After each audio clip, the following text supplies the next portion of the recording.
Le rugby international continue d'offrir des histoires qui dépassent largement le simple résultat affiché sur un tableau d'affichage.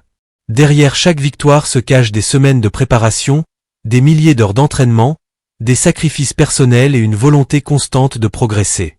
Le succès de la France face au Japon lors du Nation Championship en est une nouvelle illustration. Sous la chaleur étouffante de Tokyo, dans un stade rempli de plus de 50 000 supporters passionnés, les champions du tournoi des 6 nations ont conclu leur tournée estivale par une victoire convaincante 42-15. Pourtant, au-delà des 6 essais inscrits et de la démonstration collective, c'est surtout le message envoyé par Fabien Galthié qui a retenu l'attention. L'entraîneur du 15 de France n'a pas simplement savouré cette victoire.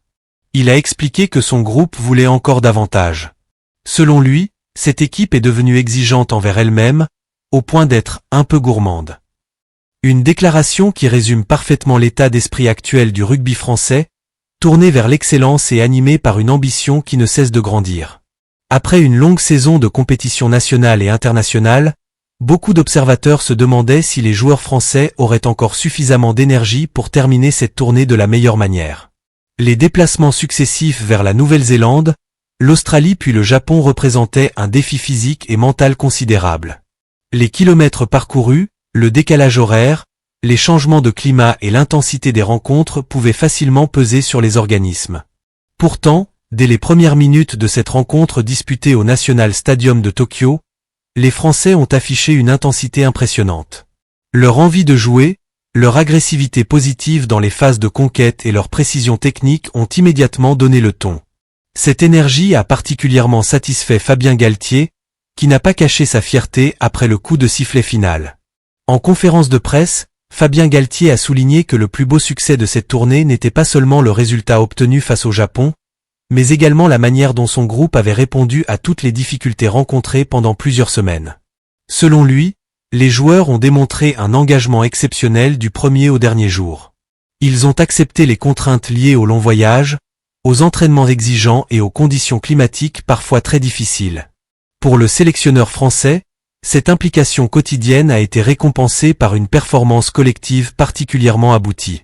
Il a insisté sur le fait que tout s'était déroulé de manière fluide et que l'énergie affichée par ses joueurs représentait probablement l'une des plus grandes satisfactions de cette tournée.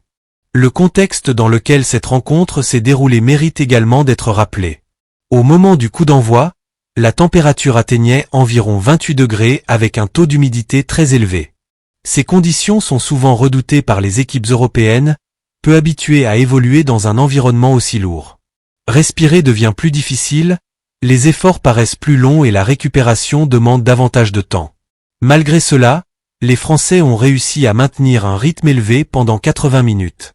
Leur circulation du ballon est restée fluide, leur défense est demeurée disciplinée et leur conquête n'a pratiquement jamais été mise en difficulté. Cette capacité d'adaptation témoigne du sérieux avec lequel cette tournée avait été préparée. L'un des hommes qui a expliqué cette réussite est Théo Atisogbe.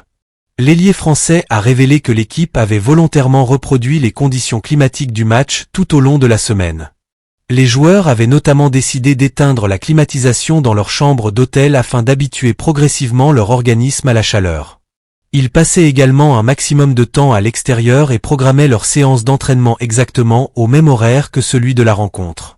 Même la pause de la mi-temps avait été travaillée afin d'optimiser le refroidissement du corps et de permettre aux joueurs de repartir avec suffisamment d'énergie pour la seconde période.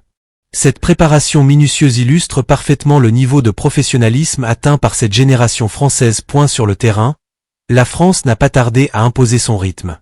Dès la 2e minute, Maxime Lamotte a inscrit le premier essai de la rencontre à la suite d'un maul parfaitement construit.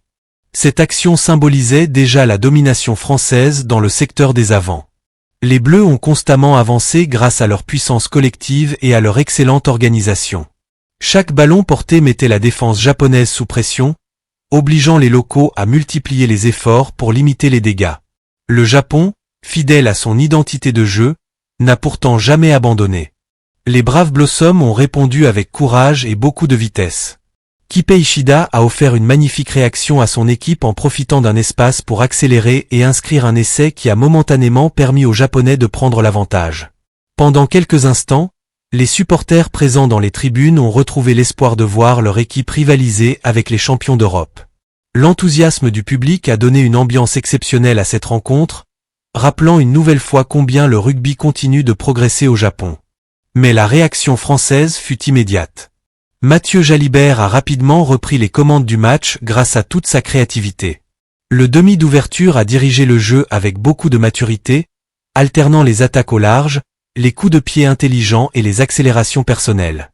Son influence sur le déroulement de la rencontre a été immense. En inscrivant 2 essais, il a confirmé qu'il traversait une excellente période de forme et qu'il restait l'un des principaux animateurs offensifs du 15 de France. Aux côtés de Mathieu Jalibert, Alexandre Roumat a également livré une prestation très solide. Son activité permanente dans les rucks, sa présence en touche et sa capacité à franchir la ligne d'avantage ont permis aux Français de conserver une domination constante. Son essai est venu récompenser un travail collectif remarquable et illustrer une nouvelle fois la richesse du pack français. Le capitaine Maxime Lucu a lui aussi montré l'exemple. En plus d'inscrire un essai, il a parfaitement dirigé son équipe durant toute la rencontre. Son calme, sa vision du jeu et son expérience ont permis à la France de garder le contrôle même lorsque le Japon tentait de revenir au score. Après la rencontre, Maxime Lucu a expliqué que cette tournée avait procuré énormément de plaisir au groupe. Malgré la frustration ressentie après la courte défaite face à la Nouvelle-Zélande, les joueurs avaient conservé leur sourire et leur envie de progresser. Le fait de découvrir 3 pays différents, de jouer devant des publics variés et de partager ces moments ensemble avait renforcé les liens du groupe. Cette défaite inaugurale contre la Nouvelle-Zélande reste d'ailleurs un sujet important dans les analyses de Fabien Galtier. Les Bleus s'étaient inclinés de justesse 34-32 au terme d'un match extrêmement disputé. Beaucoup avaient considéré que la France méritait mieux tant son niveau de jeu avait été élevé. Pour Fabien Galtier, cette rencontre a laissé un sentiment d'inachevé. C'est précisément ce qui explique sa fameuse déclaration selon laquelle son équipe est devenue un peu gourmande. Les joueurs ne se contentent plus de gagner certains matchs. Ils veulent désormais remporter toutes les rencontres, y compris celles disputées chez les plus grandes nations du monde. Cette mentalité traduit l'évolution du rugby français depuis plusieurs années. Le groupe dirigé par Fabien Galtier ne cherche plus simplement à être compétitif. Il ambitionne désormais d'imposer son style partout où il joue. Chaque déplacement devient une occasion de progresser, de tester de nouveaux joueurs et de renforcer les automatismes collectifs. Cette exigence permanente pousse chaque membre de l'effectif à donner le meilleur de lui-même. Le Japon mérite également de recevoir les félicitations pour son engagement. L'équipe dirigée par Eddie Jones n'a jamais cessé de se battre malgré la supériorité française. Avant cette rencontre, les Japonais avaient remporté un succès encourageant contre l'Italie avant de s'incliner face à l'Irlande. Ils espéraient terminer leur campagne estivale par une performance de référence devant leur public. Même si le résultat final ne leur a pas été favorable, leur détermination a été saluée par leur sélectionneur. En conférence de presse, Eddie Jones a reconnu que la France avait dominé son équipe dans plusieurs secteurs essentiels, notamment les mauls et le jeu aérien. Selon lui, ces domaines ont fait la différence tout au long de la rencontre. Il a toutefois insisté sur l'attitude irréprochable de ses joueurs, qui ont continué à lutter jusqu'à la dernière minute sans jamais abandonner. Pour le technicien australien, cet état d'esprit constitue une base importante pour les prochaines échéances internationales. Parmi les rares moments de joie pour les supporters japonais figurent les essais inscrits par Kipei Ishida et Sojiro Otsuka. Tous deux ont démontré la vitesse et la qualité technique qui caractérisent traditionnellement le rugby japonais. Leur réussite offensive a rappelé que cette sélection possède toujours des joueurs capables de faire la différence face aux meilleures équipes du monde. Un autre tournant du match est intervenu lorsqu'Harry Hawking a reçu un carton jaune au milieu de la première période. Cette infériorité numérique a offert davantage d'espace aux Français, qui en ont immédiatement profité pour accentuer leur domination. Leur capacité à exploiter chaque opportunité illustre la maturité acquise par cette génération. Au retour des vestiaires, la France a définitivement pris le large. Mathieu Jalibert a inscrit son 2e essai seulement quelques minutes après la reprise, confirmant son excellente prestation. Peu après, Maxime Lamotte a également signé un doublé, récompensant son énorme activité dans le jeu courant comme dans les phases de conquête. Ces réalisations ont définitivement brisé les derniers espoirs japonais. À l'issue de cette tournée, plusieurs enseignements positifs se dégagent pour le staff français. Tout d'abord, la profondeur de l'effectif apparaît de plus en plus impressionnante. De nombreux joueurs ont su saisir leur chance et démontrer qu'ils pouvaient évoluer au plus haut niveau international. Ensuite, la qualité du jeu collectif continue de progresser. Les automatismes entre les avants et les trois quarts deviennent toujours plus fluides, permettant à la France de varier ses attaques et de s'adapter à différents styles d'adversaires. Enfin, l'état d'esprit du groupe reste exemplaire. Malgré une saison particulièrement longue, personne n'a semblé relâcher ses efforts. Lorsque Fabien Galtier affirme qu'il serait impossible de ne pas remarquer les performances de ses joueurs, il adresse également un message positif à tout son effectif. Chaque joueur sait désormais que ses efforts sont observés et récompensés. Cette concurrence saine constitue l'une des principales forces du 15 de France actuel. Chacun cherche à progresser tout en mettant le collectif au-dessus des intérêts individuels.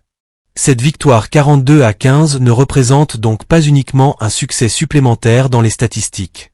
Elle confirme que la France poursuit sa progression avec une identité de jeu de plus en plus affirmée. Les joueurs ont démontré leur capacité à voyager, à s'adapter à différents climats, à évoluer devant des publics hostiles et à maintenir un très haut niveau de performance malgré la fatigue accumulée. C'est précisément ce type d'expérience qui forge les grandes équipes. Le Nation Championship a offert aux supporters français de nombreux motifs d'optimisme. Après une courte défaite frustrante contre la Nouvelle-Zélande, les Bleus ont parfaitement réagi en dominant successivement l'Australie puis le Japon. Cette capacité à rebondir après un revers démontre une réelle force mentale. Beaucoup d'équipes auraient pu perdre confiance après un tel scénario, mais les hommes de Fabien Galtier ont au contraire utilisé cette frustration comme une source de motivation supplémentaire. En quittant Tokyo, la délégation française repart avec le sentiment d'avoir accompli une tournée très positive. Les résultats sont satisfaisants, les performances individuelles sont encourageantes et le collectif semble continuer à grandir. Pourtant, le discours de Fabien Galtier montre que personne ne souhaite s'endormir sur ses succès. L'objectif reste de progresser chaque semaine, de corriger les derniers détails et de continuer à construire une équipe capable de rivaliser avec toutes les grandes nations du rugby mondial.